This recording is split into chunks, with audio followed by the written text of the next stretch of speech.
अब यहाँ पे देख लो कि मैं पहले लेसन से जितने मैंने क्वेश्चन लेके और दूसरे लेसन से जितने क्वेश्चन लेके हैं इनको मैं क्या करूँगा, इनको एक बार मैं आपको डिस्कस किए देता हूँ। इतने क्वेश्चन को आपको लर्न कर लेना है, 8 बार से इससे ज़्यादा और कुछ क्वेश्चन नहीं पूछे जाएंगे। पहला क्वेश्चन आपको पहले लेसन से देखना है, ठोस द्रव तथा गैस में अंतर। दूसरा क्वेश्चन बनता है गलन की गुप्त ऊष्मा। जब यहाँ पे आप गलन की गुप्त ऊष्मा देखते हैं तो यहीं से संबंधित एक क्वेश्चन और आता है वाष्पन की गुप्त ऊष्मा।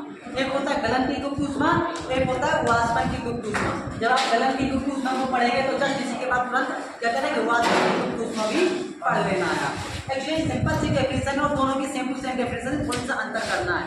यहाँ पे अगर आप देखेंगे तो क्या करेंगे, गलन की गुप्त ऊष्मा, गलन का मतलब होता है पिघलना, पिघलने से। एक वायुमंडलीय दाब पर 1 किलोग्राम ठोस को अपनी ठोस अवस्था से द्रव की अवस्था में परिवर्तित होने के लिए आवश्यक ऊष्मा की मात्रा को गलन की गुप्त ऊष्मा कहते हैं। समझ रहे हो? यहाँ पे अगर मैं बात करूँ तो कुछ निम्नलिखित बिंदु है जो इस प्रकार से दिए गए हैं, मैंने कंसीडर किया ए, बी और सी करके। तो पहला पॉइंट क्वथनांक का है।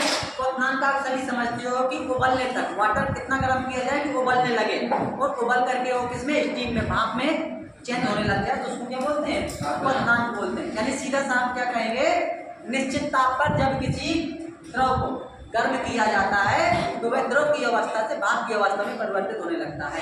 इससे हम क्या बोलेंगे, क्वथनांक कहते हैं द्रव का। गलनांक के लिए, गलनांक का मतलब है गल रहा है, पिघल रहा है, बर्फ, ठीक है। किसी निश्चित ताप पर जब कोई ठोस पदार्थ अपनी ठोस की अवस्था को छोड़कर द्रव की अवस्था में परिवर्तित होता है उसे क्या बोलते हैं हम, उसे बोलते हैं ठोस का गलनांक। हिमांक का मतलब है कि जमने से, यानी लिक्विड क्या होता है, पानी जब बर्फ में परिवर्तित होता है तो उसको बोलते हैं हिमांक, फ्रोजन, जमना बोलते हैं, ठीक है। यहाँ पे आप क्या करेंगे, वाष्पीकरण किसे कहते हैं। अब यहाँ पे क्वथनांक और वाष्पीकरण, यानी बात तो दोनों में एक ही कि भाप बनना है, लेकिन यहाँ पे कि उबलना नहीं चाहिए। वाष्पीकरण का मतलब है पानी उबल नहीं रहा है, लिक्विड जो है वो बॉइलिंग नहीं करेगा, बट यहाँ पे बॉइलिंग करना चाहिए, बॉइलिंग करना। इसलिए इसमें क्या होता है, टेम्परेचर कांस्टेंट होता है, बट इसमें टेम्परेचर कांस्टेंट नहीं होता है। ये बात जान के रखनी है आपको। मतलब सीधा से बोलेंगे क्वथनांक से नीचे, मतलब उबलने से नीचे, जब उबलना नहीं चाहिए, क्वथनांक से नीचे किसी भी टेम्परेचर पर, किसी भी तापमान पर जब कोई द्रव भाप में परिवर्तित होता है तो उसे क्या बोलते हैं, उसे बोलते हैं द्रव का वाष्पीकरण। जैसे हम क्या करते हैं, फर्श में पानी फैलाया, उड़ गया, कपड़े धुल के हमने क्या किया, फैला दिए, कपड़े सूख गए। अब इसका क्या होगा, इतना टेम्परेचर तो होता नहीं कि वाटर बॉइलिंग करके ही पेपर में चेंज हो, स्टीम में चेंज हो, ऐसा तो नहीं होता ना। यस, तो ये चीज़ है हमारी वाष्पीकरण किसे कहते हैं। हाँ, वाष्पीकरण से शीतलता का कारण क्या है बेटा, तो वाष्पीकरण से शीतलता का कारण ये है कि जब हम वाटर क्या होता है, पेपर में चेंज होता है, स्टीम में चेंज होता है, तो वो वातावरण से ऊष्मा को क्या करता है, ऑब्जर्व करता है। तो वो जितनी ऊष्मा को एब्जॉर्ब करेगा और शोषित करेगा ना, उतना ही वो क्या करेगा, कोल्डनेस प्रोड्यूस करता है। क्या करता है, कोल्डनेस प्रोड्यूस करता है, ठंडक प्रदान करता है। समझ गए? तो जितना वो हीट को ऑब्जर्व करता है उतना ही वो कोल्डनेस को प्रोड्यूस करता है। बात आ गई समझ में? नेक्स्ट बात है ऊर्ध्वपातन किसे कहते हैं।